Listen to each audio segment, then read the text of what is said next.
Photographer takes free family photos for poor families, never knowing one would buy her studio. The thought echoed in Mia Carson's mind as she gently wiped condensation from her camera lens, her reflection distorted in the glass like the fragments of her once promising career. December air seeped through the cracked window of her small photography studio, carrying with it the scent of impending snow and faint holiday music from the bustling street outside. She hadn't always been this desperate. 3 years ago, her photographs had graced gallery walls, her name whispered with admiration in artistic circles. Now, she was lucky if she booked 2 paying clients a week. The studio, her dream realized through inheritance money from her grandmother and years of scrimping, was 3 months behind on rent. The eviction notice, creased from repeated readings, sat hidden beneath her appointment book. Mia glanced at the vintage camera collection displayed on the weathered oak shelf. Her grandmother's Hasselblad, the one that had inspired her journey into photography, seemed to watch her with judgment. What would Nana think of her now? 34 years old and failing at the one thing she had ever truly loved. The bell above the door jingled, startling her from her thoughts. A woman entered, clutching the hand of a young boy, perhaps 7 or 8. Both were bundled in coats that had seen better seasons, their cheeks flushed from the cold. "Is this where they're doing the free family pictures?" the woman asked hesitantly, her eyes darting around the studio as if she might be in the wrong place. Mia nodded, feeling her chest tighten. This was her newest, desperate attempt, offering free family portraits to those who couldn't afford them during the holiday season. Part charity, part marketing strategy, though she wasn't sure if it would save her business or accelerate its demise. "Yes, that's me. I'm Mia." She extended her hand, noticing the woman's chipped nail polish and work-roughened fingers. "And you must be Rosa Martinez. This is my son Diego." The woman's smile revealed a slight gap between her front teeth, lending her an unexpected charm. "We saw your flyer at the community center. We've never had proper family photos before." Diego stared up at Mia with solemn brown eyes. "Mom says pictures keep memories safe when we can't," he said with the unnerving wisdom of children who have learned loss too young. Something in his words pierced Mia's practiced professional veneer. She knelt to his level, her knee pressing against the worn floorboard that always creaked in winter. "Your mom is very smart," she said. "And today, we're going to make some memories that will last forever." As she guided them through the studio, explaining the process, Mia felt a familiar spark, the one that had first drawn her to photography. The art of capturing not just faces, but stories, lives suspended in a single frame. Rosa explained that her husband couldn't join them. He was working double shifts at the hospital as a janitor. "He's trying to save enough for Diego's asthma treatments," she said quietly while the boy explored the studio, carefully touching the backdrop stands with reverent fingers. "We'll take some of just you and Diego today," Mia said. "And if your husband can come another time, I'll do another session. No charge." The words left her mouth before she could consider the financial implications.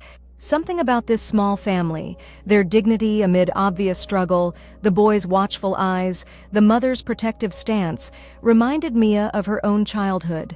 Before her grandmother had taken her in after her parents' death, there had been those same worried looks, the careful counting of coins, the making do.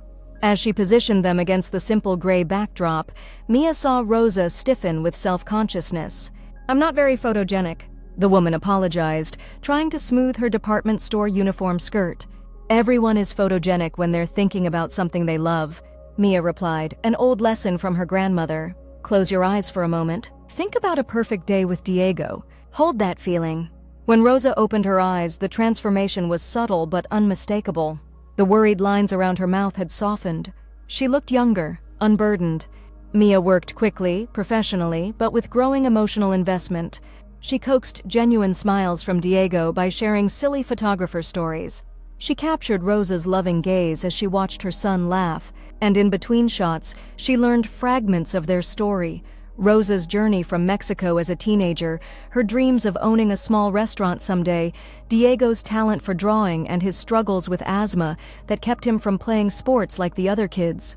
"Look at this one," Mia said an hour later, turning her camera display to show them a particularly beautiful shot.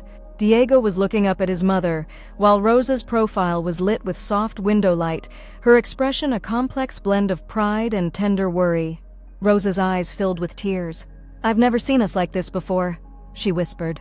"Like we're special." "You are," Mia said simply. After they left, promising to return in a week for the printed photos, Mia sat alone in her studio. The silence felt different now, charged with purpose rather than despair. She opened her laptop and began editing the Martinez photos with a care she hadn't felt in months, lingering over each image, enhancing the natural beauty she had captured. Outside, snow began to fall, dusting the windowsill with white. Mia barely noticed the cold seeping through her sweater. For the first time in a long time, she felt warm from within.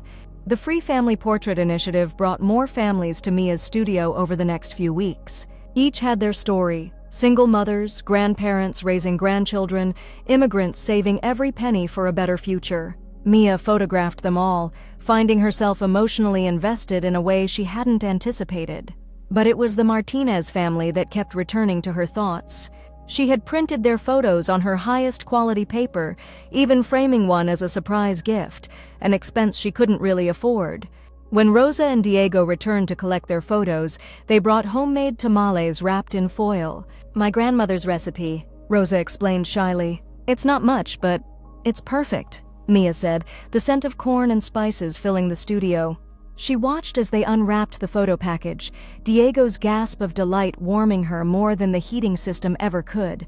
Rosa's fingers trembled as she touched the framed photograph. "No one has ever given us something so beautiful." "You gave me the beauty," Mia replied.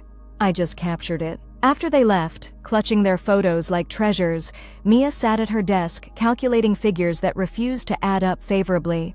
The free sessions were bringing goodwill but no income. The second eviction notice had arrived yesterday, less patient than the first. She had 3 weeks before she would lose the studio.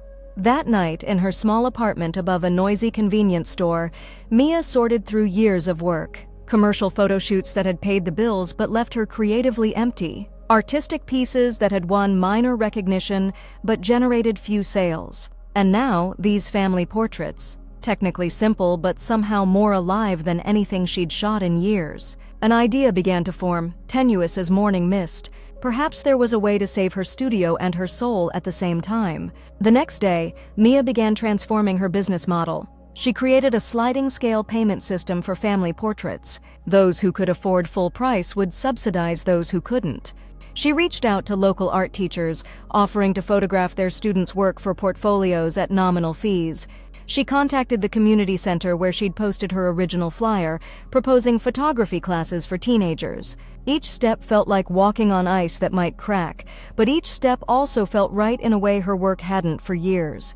2 weeks into her new venture, Rosa Martinez appeared at her door again. This time she was alone, clutching a paper bag and looking nervous. "Diego is at school," she explained. "I wanted to talk to you privately." Mia invited her in, concern mounting. Had something happened? Was Diego's asthma worse? "I've been taking a business class at the community college," Rosa said, sitting stiffly on the edge of a chair. "And I have some savings. Not much, but some." Her words came faster now, as if she feared losing courage. "I want to start a small catering business. Just weekend work at first. And I need photographs. For a website for cards? Professional ones." Understanding dawned. Rosa was offering to become a paying client. "I can't afford your regular rates," Rosa continued, "but I thought maybe we could trade. I can clean the studio weekly, or bring food for when you have long shooting days, or—" "Yes," Mia interrupted gently. "Yes to all of it." She explained her new sliding scale, watching relief wash over Rosa's face. "I've been cooking all my life," Rosa said, opening the paper bag to reveal containers of food. "My abuela taught me everything. Before she died, she made me promise I wouldn't just dream about my restaurant but actually build it." As they shared the meal, chicken mole that made Mia close her eyes in appreciation, Rosa slowly revealed more of herself. The abusive relationship she had fled in Mexico, the struggle to build a life as an undocumented immigrant before marrying an American citizen, the endless small humiliations of poverty. "Diego deserves better than what I've been able to give him," she said, her voice catching. "You've given him everything important," Mia countered, thinking of the boy's kind eyes and careful manners. "And now you're showing him how to chase dreams. That's a gift beyond measure." The following weekend, they did the photo shoot for Rosa's fledgling business. Mia arranged Rosa's dishes on antique plates borrowed from a second-hand shop, using natural light to capture the rich colors and textures. She photographed Rosa at work, her hands moving with graceful efficiency, her face transformed by passionate focus. Looking through the camera lens, Mia saw not just a struggling mother, but an artist in her own right. Someone who created beauty from simple ingredients, who poured love into everything she touched. "These are incredible," Rosa breathed when Mia showed her the preliminary shots. "You made my food look like it belongs in a magazine." "Your food did that all on its own," Mia replied. "Like I said before, I just capture the beauty that's already there." Winter melted into spring. Mia's studio survived, barely. Her new business model was gaining traction, though financial stability remained elusive. The landlord had agreed to a modified payment plan, buying her time if not peace of mind. Rosa's catering business, Sabores de Casa, Flavors of Home, was growing through word of mouth. She had started with small family gatherings and was now booking office luncheons and retirement parties. Diego's asthma was better managed with new medications they could now afford. Mia continued offering free portraits to families in need, finding that these sessions nourished her creatively even as they drained her financially. Something had shifted in her photography, a new depth, a more compassionate eye. Even her paying clients commented on the difference. "You see people," one woman said after viewing her family's portraits. "Really see them." On a warm May afternoon, Mia was sorting through equipment when the studio door opened. Diego ran in, waving a paper excitedly. "Miss Mia! Look, I won the art contest!" He thrust a certificate toward her, eyes shining. Behind him, Rosa entered more slowly, her expression unreadable. "That's amazing, Diego." Mia examined the certificate from the citywide elementary school art competition. "First place. I'm not surprised. You're incredibly talented. He drew your studio," Rosa said quietly. "With all of us in it, you taking our pictures, me cooking, him drawing. He called it our second home." Something twisted in Mia's chest. She'd grown deeply fond of the Martinez family over the months, looking forward to their visits, celebrating their small victories. Diego often came to the studio after school now, doing homework at the small table by the window while Rosa delivered catering orders. They had become fixtures in her life, bright spots in otherwise difficult days. "I'd love to see the drawing," Mia said, ruffling Diego's hair. "You will," Rosa replied. "They're displaying it at City Hall for the next month, but that's not why we came." She took a deep breath. "I received some news today. My application for a small business grant was approved. It's through a Hispanic Business Association, $15,000 to expand Sabores de Casa."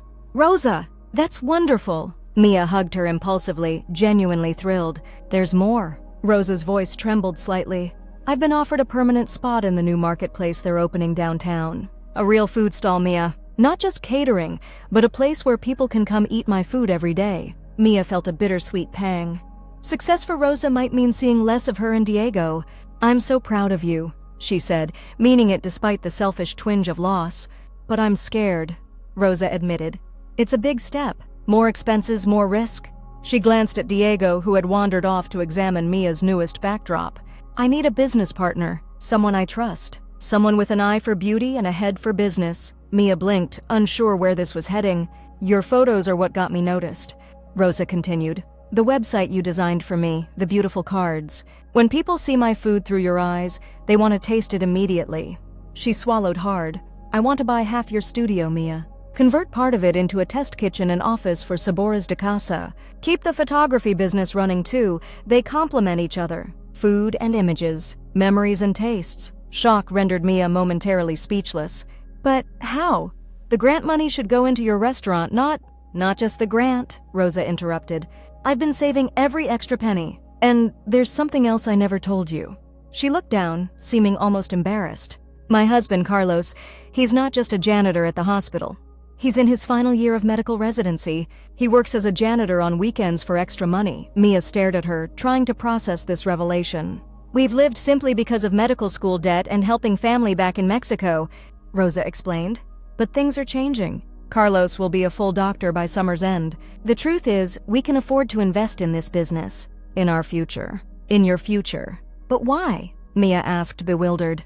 "Why would you want to buy my struggling studio?" Rosa's eyes grew soft. "Because the day you took our picture, you gave us something priceless. You made us feel seen when we were invisible to everyone else. You showed Diego that art matters, that beauty isn't just for rich people. You gave without expecting anything in return." She reached for Mia's hand.